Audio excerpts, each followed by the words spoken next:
Yes, Wanda boyuji agwe mkutu kutuli ayone jesizi na kubanga tulaba Hands Pro Live agemanya galinatera hatusaze okubanga tukuwa habwetuti nyala kuyisizamu katini biki ebikoze amawulire olunaku olwaleero eranga wenjogera essaawa eno anjagala kubanga nkujjukiza video gyempere like ate tubeera nga tutambulira ddala wamu kakati anjala kujjukiza Shady Flores sabato zota kawasenga wali Kawanda bakugamba balina kweto kuva kakadde kamu yonna gy'osinze kubanga otulaba inamba eryawo ku screen omukulu okubanga omunyigirako buli kimu nekyaba kitambulira ddala wamu nenkujjukiza ne Haji Miti olina bisiraani oyagala mukazi oyagala musajja nakyali wange ali bubi embeera Haji Miti buli kimu ate nga asoma dduwa embeera n'abanga giterawo ddala inamba eryawo ku screen gimuwe ate buli kimu kitambule ddala bulungi nnyo abuuza kubatulaba abatulaba kwanda boyuji nga nze nga bulijjo era nkomyewo yaman promoter asingira ddala wano mu Uganda. Sauda tebalina kye bagamba ggwanga Sauda promoter era promoter w'abayimbi kati nze ndi promoter wa buli kimu oba kivulu oba brandi oba buli kimu okitegeera. Tutandikire ku nsonga ya Champion Gudo concert. Omwana omuto akutte Uganda ibatusobola okumukolera concert. Champion Gudo tebamukoledde concert nga ye wabula this is a family issue nanga alina sina adaino proving ebintu bingi nnyo. It's not just a mere concert tino nga olaba ntino nkwacho festival osegeera tubula bamweno concert tebataddemu ba promoters bangi osegeera waliwo kyebagala isaawo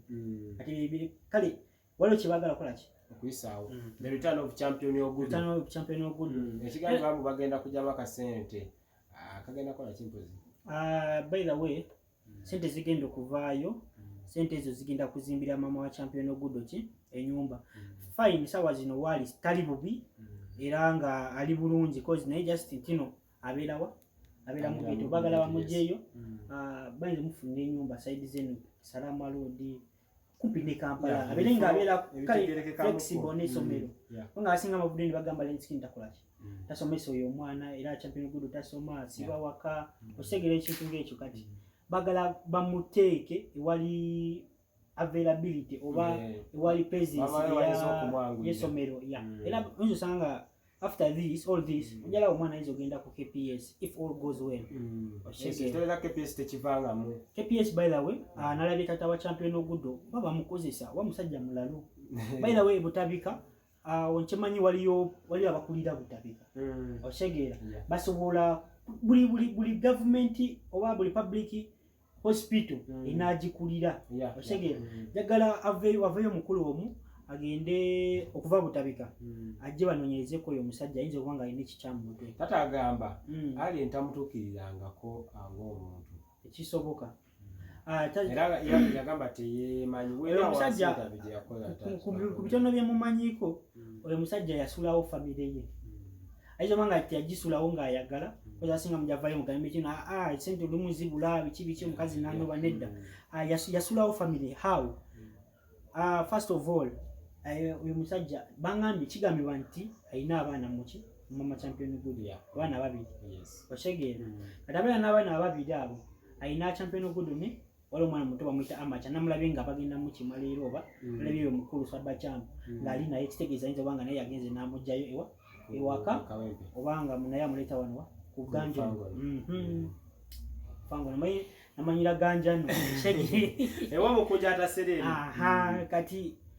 agena muleta naye bakole ki naye ajja kuwa pialinga berenga source oba abere pushing factor mu promotion ya show ya Lenskin ayongera creating a sympathy eri abantu bongere ddala okulaba ntino family ne yetaga ki obuyambi because this is not a concert of Lenskin concert eno ya kupushing oba kuzimbira mama kweko kachabite concert era kyagambibwa ntino sente zinavaayo bajja mukolera mu business zinaba zisigadde bamukolere oba bajja mugwira akamotoka because mama wa celeb Champion Gudo takyasabula atambulira ku boda okitegeera mu byonna ye nga omusajja afuniramu wa tata yafunye erinnya kati ye fresh daddy ye Champion Daddy ndoza mwena mukimanyi era aba yafunyemu temanya inayo bakadamu kati ba house managers kwani sichabaita bakadamu baita ba house managers abamuwa kasente munyi aba house managers bakukira nje kitokota osege tayo sanga ina ba house managers nga bakadende abamubererawo bakamba nina kuanze transport ogende ku KPS nzinjagala be mama wa champion ogudo baberawo nga basudia ani sanga be adire mama champion ogudo ate kisoboka ngane sisobola chikiriza mugezi wa Lenskin oba mugezi wa Fangon oshege ate so achikirize kiba kibi tosobola kuleka omwana nga we yagambe tino yamuleka nga ine myaka 10 na miezi ati kisoboka miezi ate kati omwana omuto oyo gwe bazala mulala te baba yazala genda mbunadda mu miezi nasolo choka okufuna omukazi omulala nadda anje amule mingi ya kuleka kitegeza ntino baba bavaayo wakatoddanga oshege kitegeza yabeerawo akabanga katono era omusajja twetaga clarification genda munonyako atubulire ekituufu kozi wano batugamba yamuleka nga ine myezi emeka myezi 4 ate nga obo balabalamu ngafa basikola basoma kuchibaita reproduction wasoma kuchibaita reproduction yo cycle etukawo every after 1 year tosobola kufuna olubuto muguno mwezi muguno mwaka ate no gufuna mweda nga wakafuna wakazala ebati wabelo ka period yako kobera nga tokola kinga tosobola kufuna lubuto oshegera zo safe days izo zilongo safe days omuchala jabera nazo oshegera naye nga tata ye abyesonye mukosa teno teyandifunyeyo yadde akantu tata nze nganze promoter nga banagambi kali asobola okulaba mu maaso asigale nga akola kyakola abantu bamutegere afuna wa house manager be ya giseko yimba tomanye kumukisa bwinzo mukwata nakwata yo ka hit talent ya kulimba ayino kunyonyola nnyo talent ya kulimba netatanze nalabenga yayimbye olimba tewina makulu by the way tata nga oba woli agamba muyimbi ebyaddala asobola kuba nga ayimba ddoboozi nga byayimba tebitegeera era ne alien yamusabye bato nawo firimu kato yanyenjaga kiva nagambye kiri tuddayo kiri kyenagambe kino abasawo bwe butabika bamunoonyeeko omukulu wa butabika tulina omulwadde amanyikiddwa nga champion daddy munoonyeeko tumutwaleyo oba omwetaga transport tujja teekamu transport musindika ambulance mumutwale mukebere muto abanga mulamu nga tumuleka Hands Pro Live awanda boyiji waliwo n'ono mukulu bayiwe njagala okujjukiza olunaku olwaleero Kakono bamwongeddeyo omusango gw'okuwulirizibwa ebigambibwa ffenna tumanyi nti yasibwa kigambibwa ayinza okuba nga yandisibwa emyaka egisoba ne 10 tetumanyi but birimu allegations. Kakono embeera ya Kakono nga bweyimiridde oyo Kakono siwamwogerako bingi mumanyi nga Jack promoter promoter b'abayimbi tomanya yinza ya promotinga yabayi ba upcoming be nayo kale yerinnya lye ye Jack promoter ochege Jack promoter Kakono nga bamwikala basinga kutito bamanyi gane Kakono kyakoze si kirungi era nga nalabyeko nga Frank Abawo nakubiddeko Frank Abawo ku simu nagamba Frank Abawo watu mukubireko esimu ngezeko mukubira wandabe wanakwata umanyina yamanyi kwekubisa ki yaka abaho aliwa ya interest ye eri musango guno eriwa abaho president wa TikToker era abayino biberamu oshegere ekintu ekyo president bamulonda ku TikTok nange namulonda aiya swadde naye nga kyekyo tujamufuna embeera nga bweyimiridde eyabaho lero mu kooti